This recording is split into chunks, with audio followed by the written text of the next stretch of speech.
Hey everybody, what's up? Happy Monday. Hope you guys had a good weekend, enjoyed the fight. Let me get myself set up over here. And we'll get the show started. We got a lot to talk about, obviously. A big one Saturday in Saudi Arabia. And a lot of opinions. Oh man, we got a bunch of stuff in the chat already. Cool. All right, guys. We got a few down votes already, but mostly, 3 down votes. Good job, guys. But we got a bunch of thumbs up, which is good. All right. Oh, man, okay. Jack has got to get back to work. Jack, just catch the show later, brother. Appreciate you being out here to say hi, man. Hey, my brother's on, everyone. Anthony's in the house. What's up, bro? Hope you're doing good, man. I miss you. All right, everybody. It is just before 7 o'clock. So go ahead and keep hitting that thumbs up button. And let's go ahead and get this thing going, man. We got a lot to discuss. So we're going to ruffle some feathers tonight, folks. So get ready. Crack a beer. Some popcorn, whatever. All right, here we go. Welcome back, fight fans, to episode number 200A of the Neutral Corner Boxing Podcast. Episode 200. That's just crazy. That's just blowing my mind right now. This show has been around for several years and it continues to get bigger and better. And 2020, huge things coming. So anyway, we got a lot to discuss. We're going to get into a big, detailed fight review of Joshua-Ruiz. We're going to start with that, okay? We're going to hit a couple quick news items and then get right into that. And then we'll also check out all of the other fights this weekend. But real quick, before I get into the news and notes, I want to ask you guys to make sure you thumbs up this video if you're watching live on YouTube. And other than that, man, the best thing you could do for me to help me out is spread the word about the podcast, spread the word about the show, the channel. If you're listening on iTunes, Spreaker, SoundCloud, iHeartRadio, Spotify, wherever it is, we're on all the damn, I can't even name all of them now, all the apps that have, that stream podcasts. Man, just give us a thumbs up, give us a like, give us a review. Those ratings and reviews are huge. They really, really help me out. So make sure you do that and spread the word, okay, guys? And I've been asking you guys for the last week or so, get over to iTunes, because I know I can see the analytics. There's thousands of you downloading the show on iTunes and listening every week, and we've only got 152 reviews. That don't work. So we need to up the reviews on iTunes. So please do that. That is your fee for this episode, guys. A couple more weeks until Christmas, New Year's. We're wrapping up the year. It's been a hell of a fourth quarter. We still got some fights coming up later this month. I don't know what the hell just happened, but the stream just cut out. I hope that you guys can see me and hear me. Technology, you gotta love it. We're off to a great start, huh? Well, you know what that is? That's the haters not wanting me to talk and not wanting me to tell the truth, baby. But we are back. All right, let me get myself set back up here with the chat. I don't know, honestly, I don't know what the hell happened there. The screen just went black and it just cut out on me. I had to like completely log back in real quick. Anyway, thank you for all of you who are still on board. And let's get into some news real quick. So Dillian Whyte, who I'll talk about in a second here. Dillian Whyte fought last Saturday in Saudi Arabia, obviously. He was cleared by UKAD, UK anti-doping, last week. After 6 months of not knowing what the hell his future was. Joel Osa's Al Heyman trying to not knowing what the hell his future was. Joel Osa's Al Heyman trying to shut me down. Oh shit. Hey, they all want to shut me down. Everybody wants to. It's not just Uncle Al. Grandpa Bob, Cousin Eddie, all of them. They want to shut me down for one reason or another. So who knows? Maybe they're all in cahoots together. Cahoots together. I said cahoots, Jesus. Cahoots together. Anyway, man, you know what? I'm freezing up here on my end again. Wow, okay. We got it back up. So Dillian Whyte cleared by UKAD. I just feel bad for this guy because for 6 months, basically, he didn't know where his career was, man. He didn't know what would be going on. And you guys remember there was the whole thing with the B sample. I'm not going to get into all the details and rehash all that for a million times. But anyway, UKAD released a statement last week, days before his fight, saying that it was an isolated contamination incident, whatever the hell that means.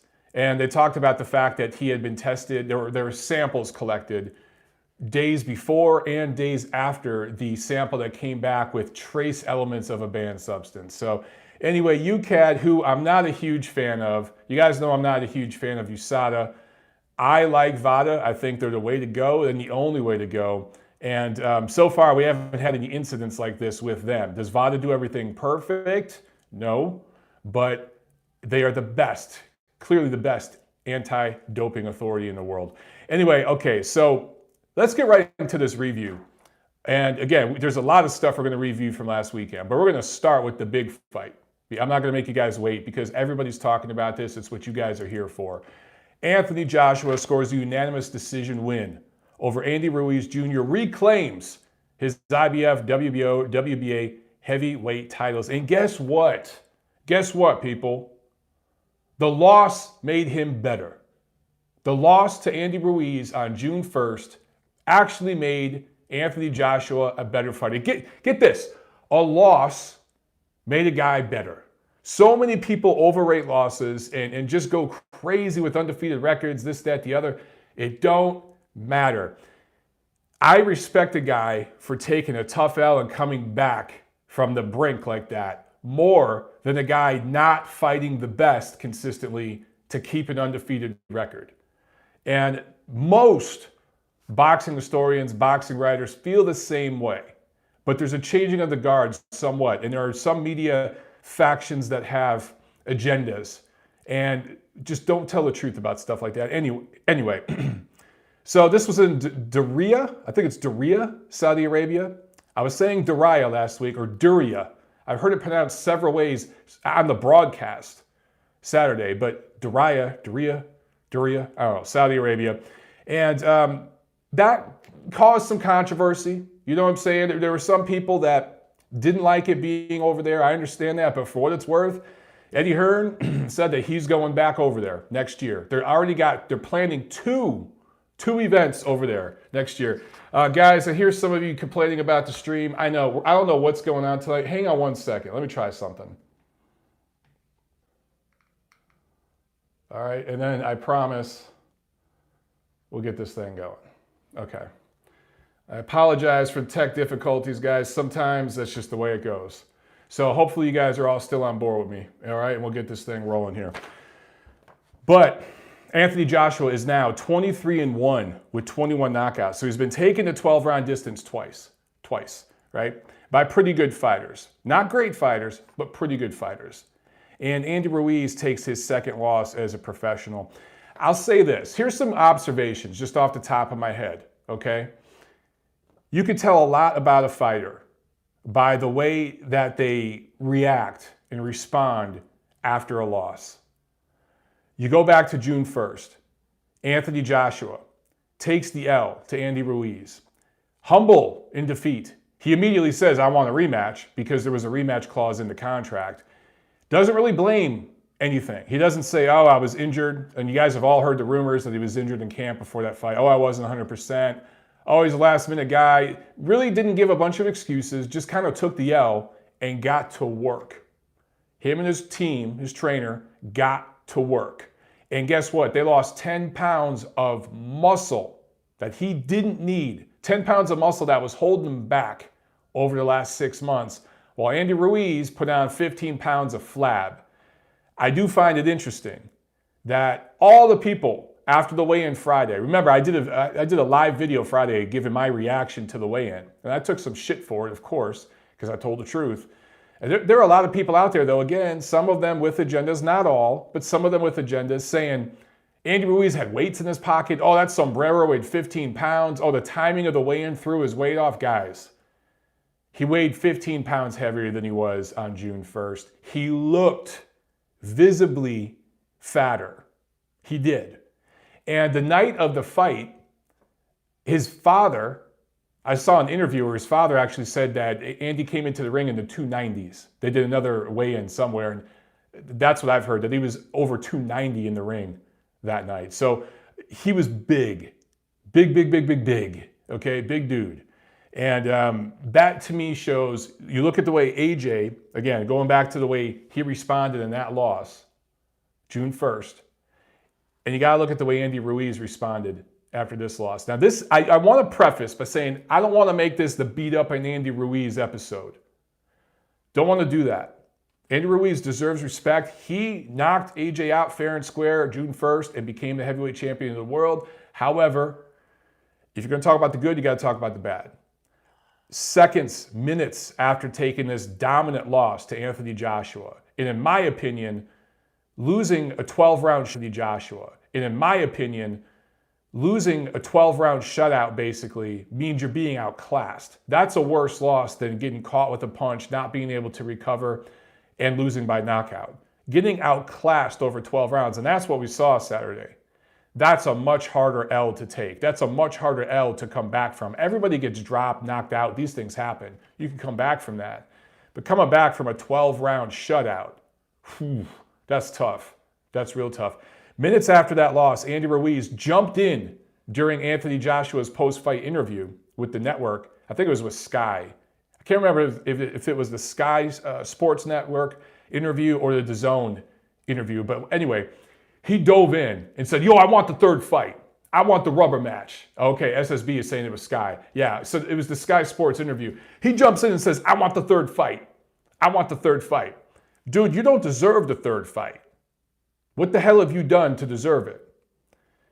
Then also to further make it worse, right there in the post-fight interview, Andy Ruiz said, yeah, I didn't train that hard and I gained too much weight.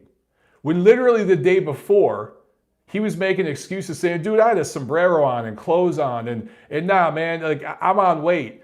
He said that he weighed himself the morning of the weigh-in, Friday morning, and he was 268, exactly what he weighed 6 months ago. But then he ate a bunch of food because the weigh-in was late over in Saudi Arabia, and that's why he weighed in at 283. Who eats 15 pounds of food?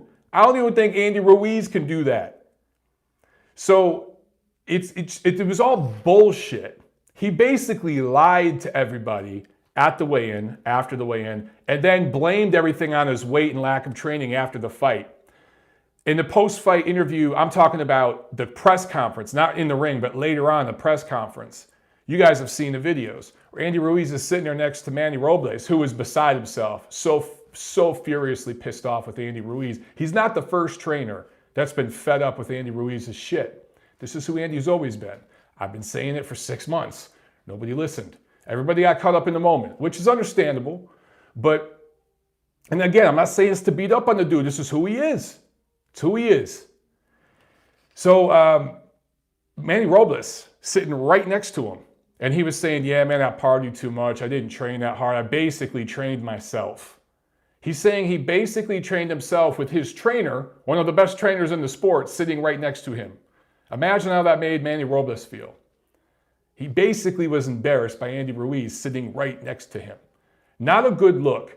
So look at the way AJ handled himself in defeat. Look at the way Andy handled himself in defeat. Two very, very different ways. One guy got humble and got busy fixing shit. Andy Ruiz, remember when AJ stayed with McCracken, the same trainer? He didn't change trainers. He didn't change teams. I remember there's a bunch of YouTube videos from these guys saying, oh man, that's a mistake.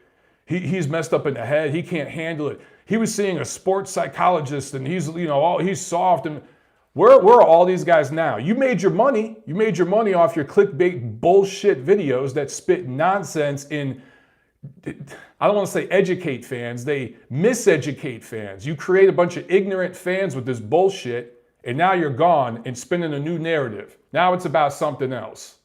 Now it's conspiracy theories that Andy Ruiz was told to take this L so they could set up a third fight. Get the fuck out of here. You people have lost your damn minds. What happened in this rematch was what should have happened in the first fight. All we saw Saturday night didn't surprise me none. All we saw was both guys fighting to their potential, who they really are. Anthony Joshua is the premier heavyweight in the division right now. He's not number one. You can't rate him number one because he just had a loss this year, a knockout loss. He was dropped 4 times, knockout loss. Wilder and Fury are currently rated above him. But in my opinion, this will all be sorted out over the next 18 to 24 months. Anthony Joshua is the best heavyweight in the world right now. I don't rate him number 1. I rate him number 3. So that might not make sense to some of you. But I respect the records. I respect the judges' scorecards and everything else. Wilder and Fury are number 1 and number 2. AJ's number 3. But you look at the resumes, and I'll detail them in just a second. It's not even close. And he's been a pro half as long as the other 2 guys. So let's see what else we got here. You know, Anthony, okay, this is all this is, guys. Anthony Joshua got lazy in June. He read his own press clippings. He got hurt, I think, in camp. You guys have all heard the rumors. Also, by the way, Anthony Joshua said several times during fight week and in the post-fight interview, look, man, I ain't going to say shit right now. I'm paraphrasing, but he said, I ain't going to say shit right now. I ain't going to give details, but one day after I'm retired, I'm going to write a book and tell you guys what was going on before the first fight in June. He basically said that. That was not a 100% version of Anthony Joshua that showed up in the ring June 1st against Andy Ruiz. No excuses, and he didn't make any, but he's just put that out there. Just a hint. He ain't going to say it now while he's still fighting. But later on, that dude's going to write a book, probably going to be a bestseller, and some information is going to come out about what was going on during camp that led to that loss, I believe, against Ruiz. Anyway, AJ gets lazy in June, lost, right? Comes back 6 months later when everybody was doubting this dude. There were I won't say everybody, but so many people doubting him. And even the people that picked him to win, most of them thought it was going to be like 115, 113, like this close fight where he has to get off the deck. He basically shut out Andy Ruiz. I scored at 119, 109 live. I gave 1 round to Ruiz. There were 2 swing rounds. The most you could give Andy Ruiz is 2 rounds. What I found hilarious is that there were members of the press, they got to justify that credential, I guess, that were actually giving Ruiz 4 rounds, even 5 rounds. These people should not be scoring fights. Yet they have high-profile positions where they're getting paid full-time. It's crazy.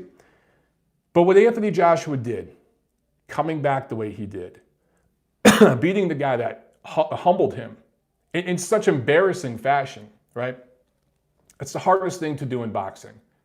It truly is the hardest. It might be the hardest thing to do in sports because there's no teammates. There's nobody out there. Like when you play football, man, you're on a field with teammates.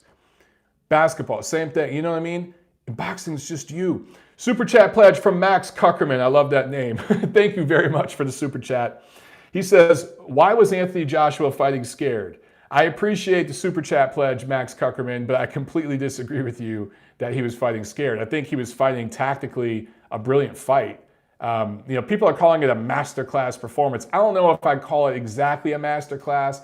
I guess you could, but he was doing it against a guy who's not an elite level fighter. Yeah, I'm going to say that about Andy Ruiz. Right now, he's a top 10 heavyweight, not top 5.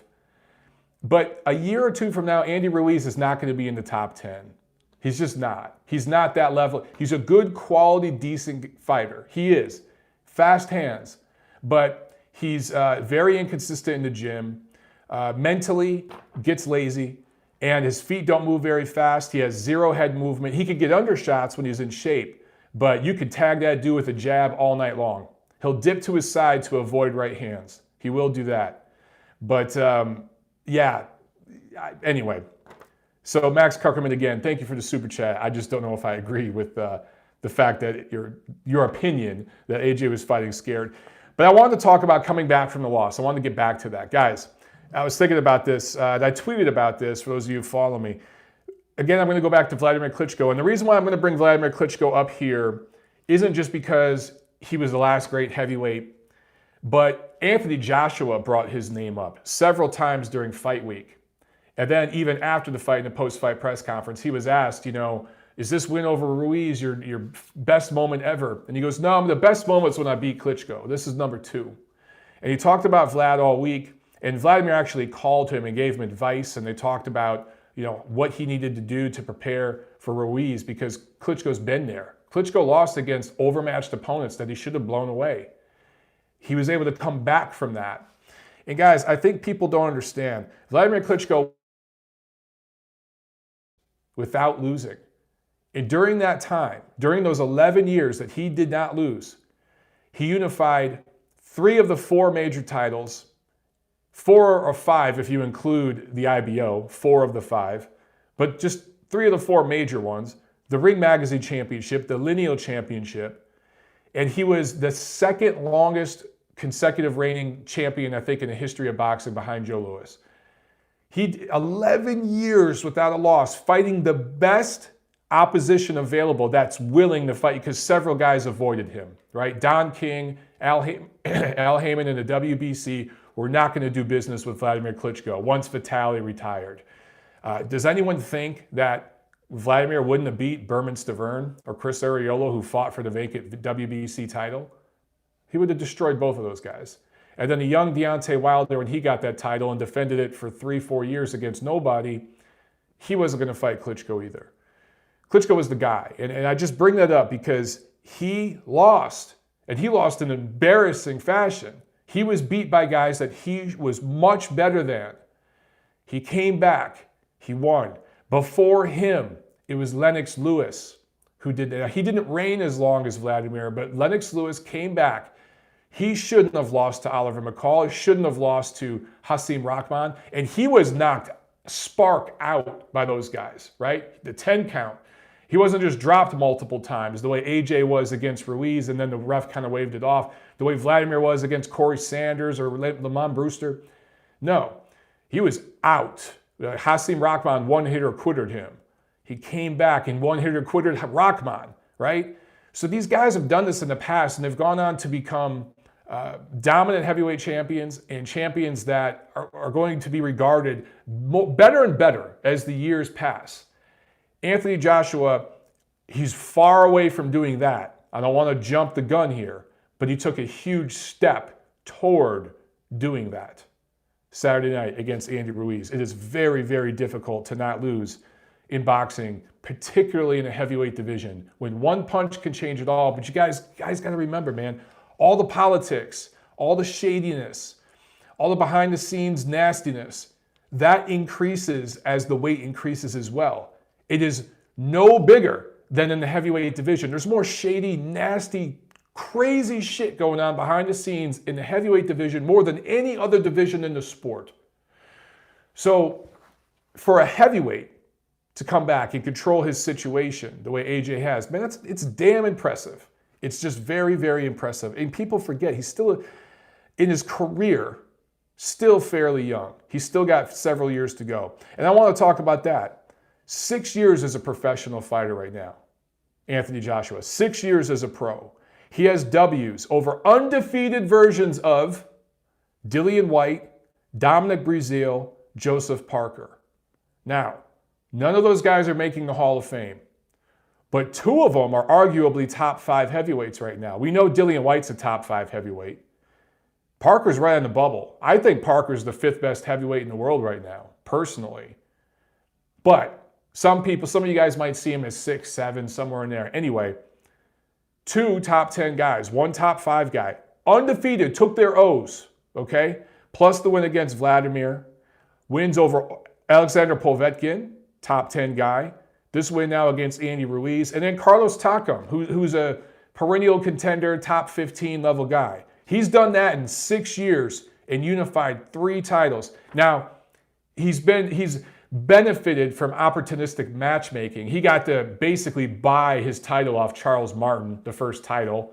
Okay, that didn't really mean shit. But the other guys he's defeated, you know this, I didn't even mention Charles Martin here in these names. The other guys he's defeated, he's built up a good resume, man. 6 years, undefeated Dillian Whyte, Dominic Breazeale, Joseph Parker, Vladimir Klitschko, Alexander Povetkin, Andy Ruiz, Carlos Takam, done that in 6 years. Now let's compare this to Deontay Wilder, who has been a pro for 11 years. 11 years. He's been a pro for almost twice as long as Anthony Joshua. Put that into perspective. He beat Dominic Breazeale this year, a couple years after Anthony Joshua took his O, beat him down. And several other fighters have softened up Breazeale, dropped him multiple times. He's been in wars. He's taken hella punishment. I'll still put Breazeale on Wilder's list, but he's not the same guy that Anthony Joshua fought and took an O from. Dominic Breazeale, Berman Stavern in the first fight. We won't count Stavern in the second fight. That was just Don King getting a favor from Suleiman. and Luis Ortiz twice. Tyson Fury, the draw with Fury, where many people feel that he got some home cooking, being an American, fighting in America. Many people feel Tyson Fury won. So that's what Wilder's done in 11 years. Never unified any titles, just has the WBC, where his manager, advisor, has a very, very comfortable relationship with WBC management. That goes back a long way. They basically took the mantle from Don King with the WBC. Dominic Breazeale, Berman Stavern, Luis Ortiz twice, a draw with Tyson Fury. Now, speaking of Fury, he's also been a pro for 11 years. Twice as long, basically, as Anthony Joshua. His record's even shittier, in a way, than Wilder's. But it depends on, let me just say. He did beat an undefeated Derek Chisora. That W has aged pretty well for Tyson Fury. That's probably his second best win. An undefeated Derek Chisora. No one's calling Derek Chisora a top 10 heavyweight or anything like that, but he's a good perennial contender, and on any given night, he can knock someone out. He's got that power, right? So he's basically on par with like a Carlos Takam level guy, right? Right around there, okay? Dominic Breazeale, maybe like that. And so Fury beat him when he was undefeated. That's a good quality win. He has the win against Vladimir Klitschko when he was the champ. That's a great win. Wasn't a 100% version of Vladimir that went in the ring that night.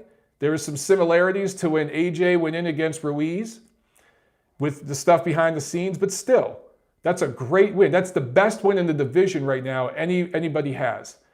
I've been over the fact that Tyson Fury took performance-enhancing drugs.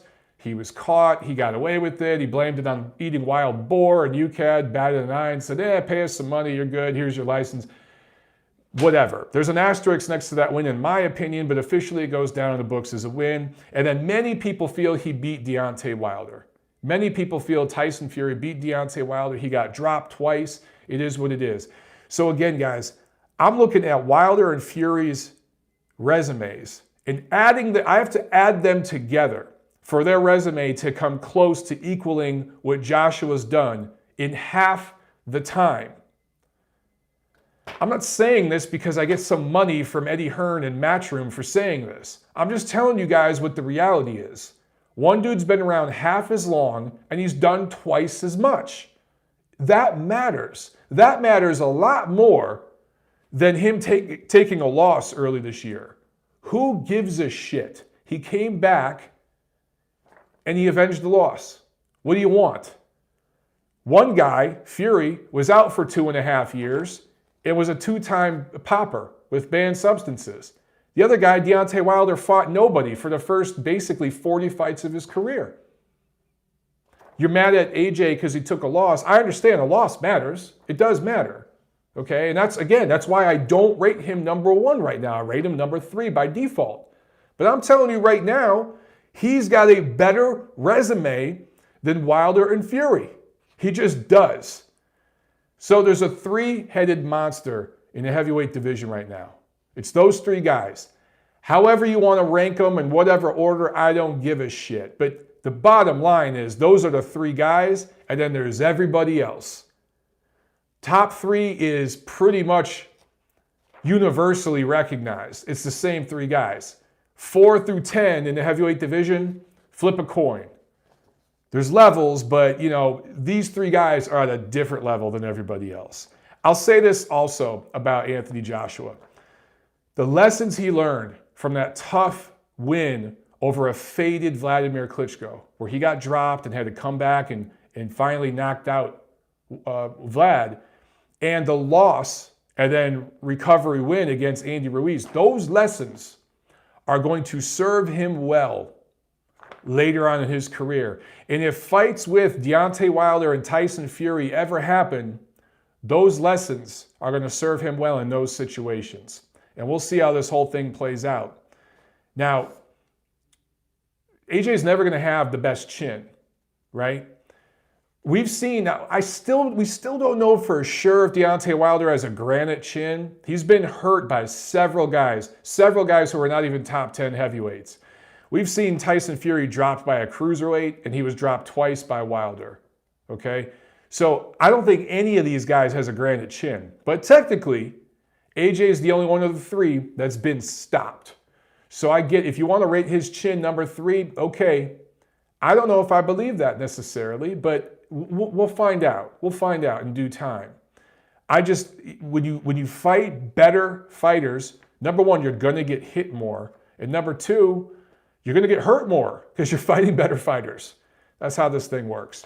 So also on this card, oh, you know what? Real quick. I know you guys hate punch numbers. Let me just go over this real quick.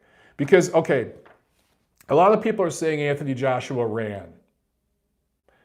For some reason, people are getting on Anthony Joshua, I think because they have an agenda against Eddie Hearn. It's much the same way people get on Terrence Crawford because they have an agenda against Bob Arum. I hate shit like that. Who gives a damn who the fighter is, what promoter they're with? Just talk about the fighter and what they're doing. Anyway, Anthony Joshua didn't run. He boxed. We've seen fighters run many times. I could name you a bunch of examples of when fighters have ran. In this fight, Anthony Joshua threw 36 punches a round. That's not going to set CompuBox on fire. But Andy Ruiz only threw 22 per round. So you can't be running and throwing more punches than your opponent. It don't work that way. Generally speaking, when guys run, it's because they're being outworked by a pressure fighter.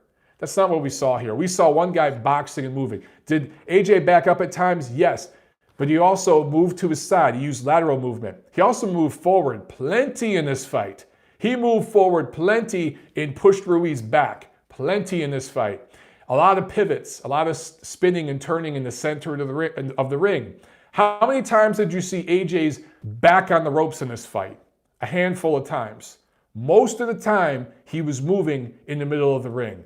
Also, a lot's been made about the ring size, and even I made a mistake. I said that ring was huge the other night, right? It's the same size of the ring that they had in Madison Square Garden June 1st. But Anthony Joshua lands 107 out of 373 punches for 29%. Ruiz lands 60 out of 267 punches for 23%. What did I tell you guys in the key to victory last week? Andy Ruiz had to go for broke early. He had to strike lightning in a bottle again and hurt AJ early and get his respect. He didn't do that. He sat there in the middle of the ring plotting and let AJ dictate the pace. Why? Because he didn't want to get knocked out because he knew his stamina wasn't there. Ruiz landed just 23 jabs. When you're a shorter guy and you're trying to work your way in, you got to throw more jabs. He landed 23 jabs. AJ landed 65. Joshua landed 41% of his power punches. Punch numbers are not gospel, but they do give you indications as to what took place in a fight. And those punch numbers do.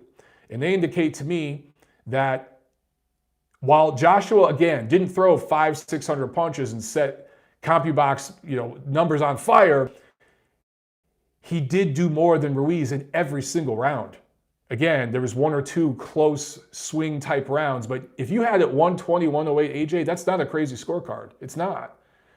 So people saying that he ran, the punch numbers don't indicate that, and the action in the fight did not indicate that.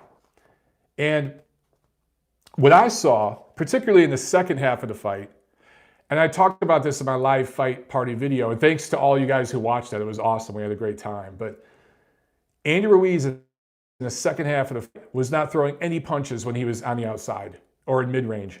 None. He would only throw punches when they got inside in a clinch. And he'd throw slapping, cupping punches to the side or back of AJ's head or his lower back. That's all he did. He stopped punching from the outside. You know why? Because he was about to get knocked out.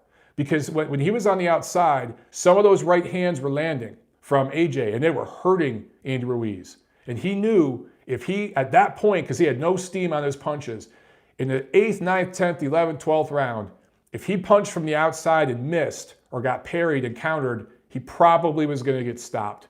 I'm telling you guys, as somebody who's been in the ring a couple hundred rounds of sparring myself, but more than that, I've seen thousands of rounds of fights, sparring amateurs, up close, on TV, all of it. And I could tell body language. Andy Ruiz, watch the fight again.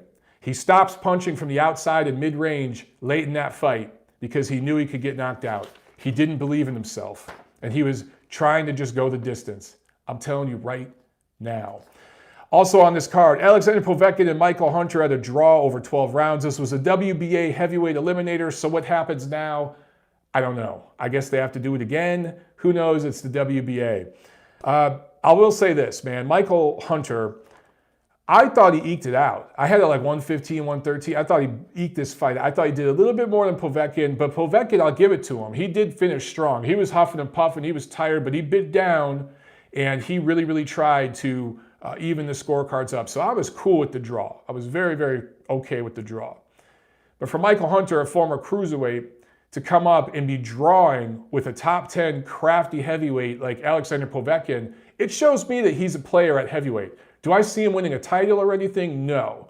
But he's going to provide good fights for us over the next few years in the heavyweight division and be a borderline top 10 guy. You could absolutely put Michael Hunter in the top 10 right now based off this draw with Povetkin.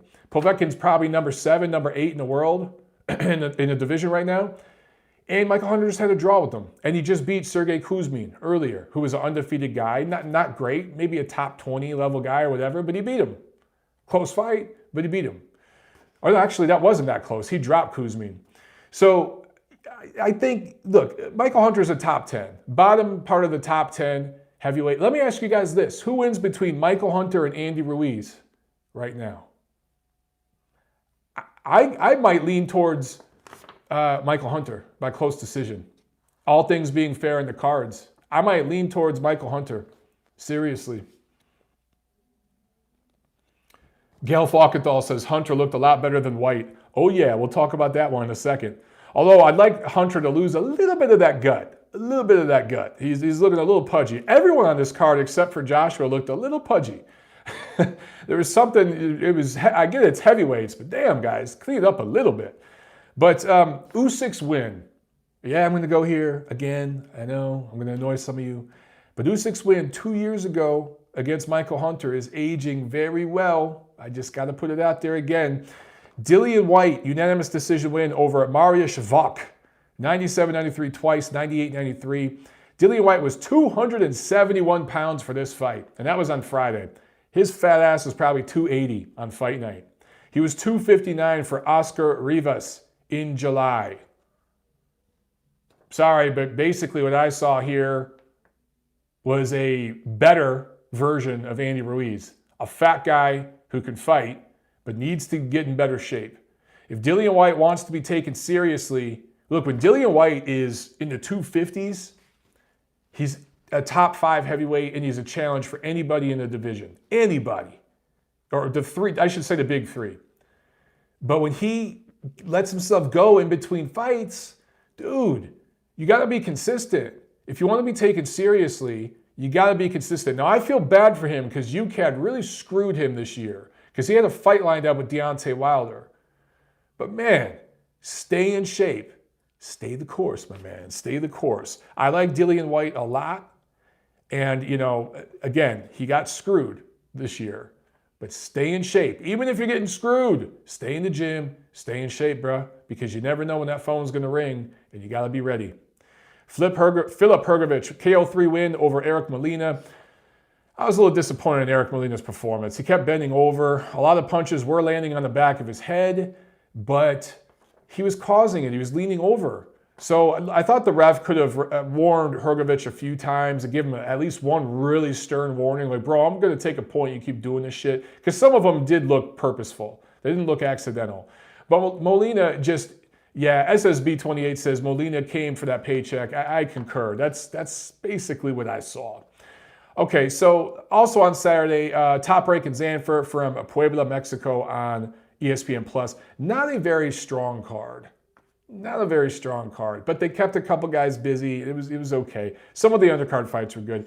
Emanuel Navarrete scores a TKO 4 win over a Churro Delivery Boy, defends his WBO junior featherweight title once more. I want to see him fight one of the top guys in the division next year. I like Navarrete a lot, but I like that he stayed busy. If you're staying, I think he fought 4 times this year, so no complaints about his level of opponent. If you're fighting 4 times a year, sometimes you're going to fight a Churro Delivery Boy. But I want to see him against one of the other champions in 2020. Jerwin Ancajas, TKO 6 over a Chilean. I don't know. Banana delivery boy. I don't know. That's just okay. No, Miguel Gonzalez is probably better than Francisco Horta, but still not the level of opponent you want to see Ancajas fight. In my opinion, he's had a lackluster reign in his 3 years as IBF junior bantamweight champion. This is the 8th defense of his title. I like that again. He's staying busy. He's getting defenses, but I want to see Ancajas unified titles next year too. Also, PBC on Showtime from Barclays Center. Fight of the night. The Japanese fighter, Ryosuke Iwasa, the taller, longer fighter than Marlon Tapalis, the Filipino fighter, scores a TKO 11 win to grab the vacant IBF interim. Not only is this an interim title, it's a vacant interim title. Jesus Christ, how many words for a title can you have? The vacant interim IBF 122-pound title. Holy shit, that's a mouthful. Scores were 95-94 and 97-92 at the time of the stoppage. Tapalis was knocked out in the 3rd and 11th round. Chris Eubank Jr., TKO 2 win over Matvey Korobov. So I feel bad because this was the fight I was really excited about. It sucks, but these things happen in sports, man. Matvey Korobov won the first round. It was winning the second round, the few seconds that there was, and blew out his shoulder. So he blew out his shoulder and could not continue. And because it was due to injury, TKO win for Chris Eubank Jr. automatically. That's the rules there in New York. And he wins, Eubank does, the vacant WBA interim middleweight title. Another vacant interim title. Awesome. And then in the main event, Jermall Charlo, TKO 7 win over an Irish midget. I'm just joking, Dennis Hogan. Dennis Hogan, look, clearly not a middleweight, and came in here and got his money and everything, but just completely different level of fighter and athlete than Jermall Charlo, right? Jermall Charlo just a level above. Scores knockdowns in the 4th and 7th, defends his WBC middleweight title. It's an absolute joke to the WBC that Jermall Charlo holds their middleweight title. And it's concerning the level of business that they do with PBC, just like it's concerning the level of business that the WBO does with Top Rank. I look at Jermall Charlo, and this isn't to beat up on him, but because I think he's a talented fighter. I want to see him in there against the best guys. But his middleweight resume right now is Jorge Sebastian Hyland, Hugo Centeno Jr., Matvey Korobov last year, where he had one fight in 2 years coming into that fight and just blew out his shoulder in a round just from throwing a punch. That tells you the age and where Korobov was at. And then Brandon Adams, who is a contender guy, that showed a contender, but nowhere near an elite level middleweight. And then Dennis Hogan, who was nowhere near an elite level junior middleweight. So that's the middleweight run for quote unquote champion, WBC champion Jermall Charlo. That's a joke. That's a really bad, I mean, there's worse, but it's a bad title resume. It's a bad champion resume for the last 2-3 years. You compare him to the other title holders over the last 2-3 years or whatever, that's not a very good run. It's not a very good resume. So look, I just criticized Jerwin Ancajas and Emanuel Navarrete, and they're with Top Rank. I gotta be fair. So I'm gonna criticize Jermall Charlo right now, and he's with PBC. I'm fair across the board, okay? I don't wanna hear that I'm being biased and ragging on PBC and everything else. Don't wanna hear that shit. I got to go back to Thursday, December 5th, Golden Boy Promotions card from Costa Mesa, California on DAZN. Ishmael Barroso scores a upset victory, 2019. The upsets just keep on coming over Yevis Ulesi Jr., 115-113 twice, and 117-111. These are junior welterweights. Ulesi, you might remember, beat Cletus Selden in 2017 on HBO, and that was somewhat of a, I don't want to say upset at the time, but it upset HBO's plans and the boxing establishment's plans at that time. And that was a good win for him. Put him on the map in boxing fans' minds, at least with diehard fight fans. And then he doesn't do dick after that. He had some issues outside the ring, but now he loses to Ishmael Barroso. That's it for Ulesi. That's it. Demetrius Ballard, majority draw against Yamaguchi Falcao, who I mistook him for the other Falcao brother. This Falcao was coming off a unanimous decision loss to Christopher Pearson in May. Last week on the preview show, I said he was undefeated. He wasn't. He was coming off a loss, so that was a mistake on my end. But this was a draw here for Demetrius Ballard. I was a little disappointed. I wanted to see a little more decisiveness. I wanted to see one guy separate themselves from the other, but it was a good scrap. So that's what took place last week. And of course, we'll do the preview show for what's coming up this weekend on Thursday. Let's get to the chat real quick, guys. Do you like, let's see here. Do you have any questions to get to? You guys are just talking about, some of you are saying Anthony Joshua is roided out of his mind. Okay, so 100 iTuber says AJ's roided out of his mind. Look, bro, there's absolutely zero evidence from that. I mean, the guy did VADA testing for his fight with Vlad. I know he did VADA testing for the Ruiz fight. It was Jarrell Big Baby Miller that tested positive for a cocktail of steroids. And he did full VADA testing for this rematch. I think he's done VADA for other fights too. But I know those three I remember for sure off the top of my head.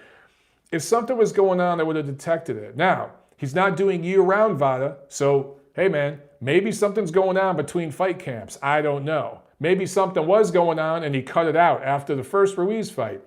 There's all sorts of conjecture and speculation and conspiracy theories out there. But he's never failed a test. Never, never, never failed a test. Sam asking, what is my early prediction for Lopez versus Comey? Well, we'll talk about that in detail Thursday, but early on, I've been telling you all along, I like Lopez. I think Lopez is going to win. And I think the best thing that happened to him was having that tough fight he had earlier this year. Let's see.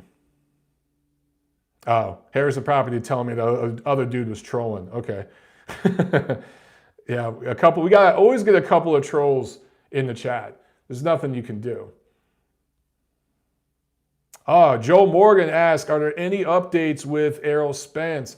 No, I know Errol was not at that Charlo fight, but I think his trainer was, or some people from his team, they were there, but Errol Spence himself was not, which I think is good. That surprised some people. They're like, why isn't he there supporting his boy? He don't need to be around the fights right now and around the alcohol and the drinking and the fans. Hey man, let me take a picture. Hey, let me get you a drink. He don't need to be around that shit right now. He's taking it easy and resting. So I like that. And I think that's a good thing for Errol Spence. I'd like him to do more speaking publicly and being a little more transparent with the media. But I do like that he's keeping quiet right now. I think that's a smart move. So all I've seen and heard is that he's taking it easy and resting right now. And that's a good thing, man. That's a good thing. Oh, Nurkan is asking me, do I know what happened between Jacobs and his trainer, Andre Rozier? Daniel Jacobs and Andre Rozier. As far as I understand it, man, Daniel Jacobs has no hard feelings against Andre Rozier. All he wanted was to just go a different direction. And I've talked about this before. He took loss to Golovkin and a loss to Canelo. And after a couple losses like that, a lot of times fighters just want to switch up their team and switch up their strategy and what they're doing. And something that, the process, the training camp process that he was doing with Andre Rozier, he felt he needed to make a change. And that's all I've heard, that he just kind of wanted to make a change in camp. And I think finances may have been a part of it, but I think it was maybe that's the reason he used or gave. But ultimately what it was is he needed a change of pace. And it's kind of like Gennady Golovkin right now with Jonathan Banks. So, yeah, I don't think Jacobs has any hard feelings or anything like that against Andre Rozier. I was kind of sad when I saw that, man, because those two went together like peanut butter and jelly, just like Golovkin and Sanchez. But these things happen after a loss, man. They happen. Pietro's asking me about, did I hear about a Montreal-based promoter, Camille Estefan, calling out Deontay Wilder and offering him $20 million to fight a prospect there? And I'm Arslanbek Makhmudov. No, I have not heard that. But if they really are going to pay him $20 million, Wilder should go take that easy money. Because this dude's really a prospect. He's not ready for Wilder right now. DS Kennels 210 asks, will Saudi Arabia become a major player for boxing events in the future? According to Eddie Hearn, yes. According to Eddie Hearn, yes. We're going to see. Apparently, he's planning 2 shows there next year. So they're going to go back because, man, they're getting paid. Everything's funny when you're making money.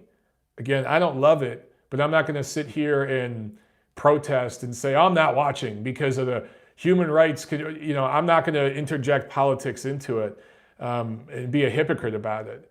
It is what it is. Let's see. Piglet Smith asks, does Klitschko make a comeback at 45? No, he doesn't. I don't think Vladimir Klitschko's ever coming back.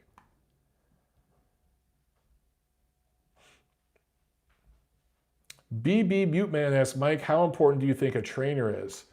I think in boxing it's very important. And it's not just the trainer himself, the relationship between the fighter and the trainer, but it's also the trainer's team and the atmosphere at the gym, the process that they go through in the camp. So that whole scene can create a fighter and make them better. I think right now, like the Reynosos, right? Eddie Reynoso working with Canelo Alvarez. And then recently, I think they brought on Ryan Garcia, and I believe they brought on Oscar Valdez, I believe. Or maybe I'm mixing them up with someone else. But you bring in a few guys like that working together. It's just like the Charlos work with Spence, right? You got, I think Irizlandi Lara works down there in Houston. Regis Prograis was down there for a while. When you got a group of guys around you like that, man, that creates like a team. And when you get that team atmosphere going, that's a big deal. And that's what I think Golovkin and Abel Sanchez had going there for a while in Big Bear. Other guys that were training there that were average level fighters were getting above average level results just being around that. So the trainer, the gym, the atmosphere, all that's very important. Look at Jamel Herring. Jamel Herring moved over to Top Rank from PBC. And by the way, he said he has no beef with PBC. It just, they didn't have the same vision for him. It just didn't work out what they wanted to do with him. Top Rank had a much better vision and knew how to use and market a guy like him. But he got with Bomac, you know, Bud Crawford's team, but not just Bomac, the trainer, and in that gym there, but he's working with their nutrition person, their strength and conditioning person. He went from 135 to 130, you know, in his prime years. He's in his 30s, lost weight and won the title, and is looking better than he's ever looked. So sometimes it's not just the trainer, it's the whole team. It's the whole team. You know what I mean? It's very important in boxing. Very, very rarely do you have a guy like, I would say, Andre Ward. He was with Virgil Hunter all those years. Virgil Hunter is a decent trainer, but I think he's vastly overrated. I think Andre Ward made Virgil Hunter, not the other way around. Andre Ward was just special. Now, they had a connection, the two of them, and chemistry, and it worked for them. But I get a feeling that Andre Ward could have went into any gym, the wild card with Freddie Roach, or he could have went up to Oxnard and worked with Garcia, anybody, and he was going to be a special fighter because he was just a special fighter. Gideon P says, Abel Sanchez has always been overrated to me. Look, a lot of people say that. You're not the only person who says that. But, you know, when I look at Abel Sanchez, I just look at the track record, dude. And Abel actually keeps the numbers with this stuff. But their winning percentage in that gym, I want to say, is over 90%. It's some crazy number like that. Or maybe that's in title fights. It's like 90%. They have an amazing track record, Abel Sanchez and the fighters he's trained while he's trained them. So you can't argue with the results, dude. Abel Sanchez gets results. Piglet Smith asking, who has the best chin in the division? I assume you're asking about the heavyweight division. I don't know, man. Maybe Joseph Parker. Maybe Joseph Parker. Maybe Andy Ruiz. He's shown a really good chin. He's been dropped, but he's shown a really good chin. Maybe it's one of the top three guys that we just don't know yet. We need to see a little more from them. Anyway, all right, guys, we've been going here for over 50 minutes. Tune in Thursday. We'll preview what's coming up this week. Sorry for the technical difficulties earlier. Sometimes it just feels like the first 5 minutes or so, there's tech difficulties, then it irons out, and then everything's cool. So anyway, guys, I appreciate you for watching. Be sure to thumbs up the video, share it, get it out there, and go and give likes, ratings, reviews on all my links. That helps me out so much. All right, guys, thank you very much. I'll see you at the fights.